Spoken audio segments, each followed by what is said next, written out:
কর্মচারীদের বেতন কাঠামো সংশোধনের লক্ষ্যে সপ্তমতম রাজ্য বেতন কমিশনের গঠন। সপ্তম বেতন কমিশন গঠন। দ্বিতীয় মন্ত্রিসভার বৈঠকে বড় সিদ্ধান্ত নিল শুভেন্দু অধিকারীর সরকার। বিধানসভা ভোটের আগে বিজেপির সংকল্পপত্রে প্রতিশ্রুতি দেওয়া হয়েছিল ক্ষমতা এলে সপ্তম বেতন কমিশন বাস্তবায়িত করা হবে।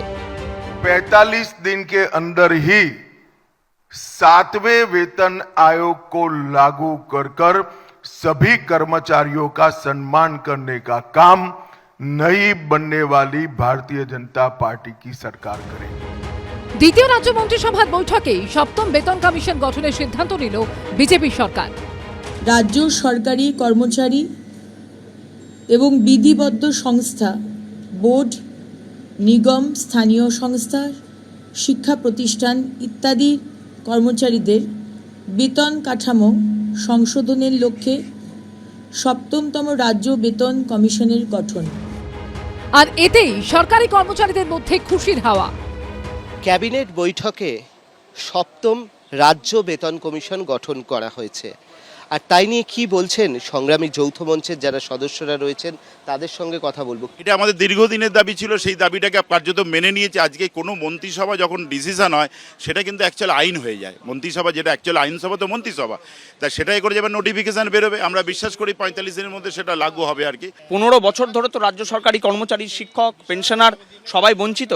কাজেই আজকে সপ্তম পে কমিশনের ব্যাপারে সরকার যে সদর্থক ভূমিকা নিচ্ছে, এর জন্য আমরা খুশি, আমরা আশাবাদী। হবে ওটা, দেখুন সময়টা খুব কম এবং কাজটা অনেক বেশি। ডিএ বা অন্যান্য বিষয় অত্যন্ত গুরুত্বপূর্ণ এবং গ্র্যাজুয়ালি সেটা আলোচনা হবে। শুধু সপ্তম বেতন কমিশন নয়, অন্নপূর্ণা ভান্ডার, মহিলাদের বিনামূল্যে সরকারি বাসে যাত্রা, এমন একাধিক বিষয়ে সোমবার শিলমোহর দিল শুভেন্দু অধিকারীর মন্ত্রিসভা। দীপক ঘোষ, শুভেন্দু ভট্টাচার্য ও কমল কৃষ্ণদের রিপোর্ট, এবিপি আনন্দ। যত কাণ্ড দক্ষিণ দমদম পুরসভায়, নিয়োগ নিয়ে পাহাড় প্রমাণ দুর্নীতির অভিযোগ। সেই অভিযোগে ইতিমধ্যেই প্রাক্তন দমকল মন্ত্রী সুজিত বসুকে গ্রেফতার করেছে ইডি। এই পুরনিয়োগ দুর্নীতির মামলায় সোমবার তলব করা হয় দক্ষিণ দমদম পুরসভার প্রাক্তন চেয়ারম্যান পাচু রায়কে।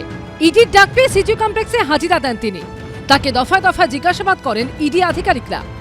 ইডির তরফে যেটা জানানো হচ্ছে বা ইডি সূত্রের খবর, যে এতদিন ধরে সুজিত বোসকে জিজ্ঞাসাবাদ করে যে তথ্য পাওয়া গেছে, সেই তথ্যের সঙ্গে যে তথ্য প্রমাণ তাদের হাতে রয়েছে সেটা কিন্তু মিলছে না। অর্থাৎ তারা মনে করছেন যে সুজিত বসু তিনি তথ্য গোপন করছেন এবং তাই জন্য পাচু রায়, যিনি চেয়ারম্যান ছিলেন, তাকে ডাকা হয়েছে। সূত্রের দাবি, সোমবার মুখোমুখি বসিয়ে সুজিত বসু ও পাচু রায়কে জিজ্ঞাসাবাদ করা হয়। সুজিত বসু দক্ষিণ দমদম পুরসভার ভাইস চেয়ারম্যান থাকাকালীন সেখানকার চেয়ারম্যান ছিলেন পাচু রায়।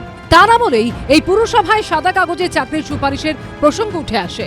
ফেব্রুয়ারি মাসে আলিপুরে বিশেষ সিবিআই আদালতে সিবিআইয়ের আইনজীবী বলেন, চূড়ান্ত তালিকা তৈরির পর সাদা কাগজে চাকরির সুপারিশ করা হয়েছে। চেয়ারম্যান থাকাকালীন এই সুপারিশ করেছিলেন পাচু গোপাল রায়। নিয়োগের জন্য 29 জনের নামে সুপারিশ করেছিলেন তিনি।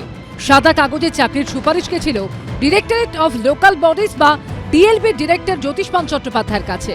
এরপরই তৈরি হয়ে যাওয়া চূড়ান্ত তালিকা থেকে 24 জনের নাম বাদ দিয়ে দেওয়া হয়, আর সেই জায়গায় নাম ঢোকানো হয় তৎকালীন চেয়ারম্যানের সুপারিশ করা 29 জনের তালিকা থেকে 24 জনের।